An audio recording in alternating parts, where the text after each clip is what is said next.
Happy Makar Sankranti my family and friends, সবাইকে মকর সংক্রান্তির অনেক অনেক শুভেচ্ছা ও শুভকামনা।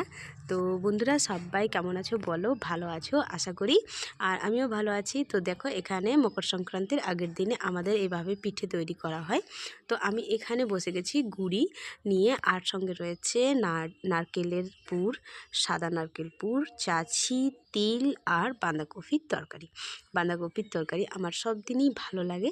তো বাঁধাকপির তরকারি দিয়ে পুর না বানালে আমার যেন একটু খালি খালি ভাব লাগে। তো এটা বানালাম, তার সঙ্গে দেখো নুন দিয়ে জলটা ভালোভাবে গুলে নিচ্ছি, নুনটা গুলে নিচ্ছি জলের মধ্যে, আর তারপর এটাকে মেখে নিয়ে ফটাফট তৈরি করে নেব। তো চলো কন্টিনিউ থাকো, দেখতে থাকো, ভালো লাগলে একটা লাইক অবশ্যই দিয়ে দিও। টাটা।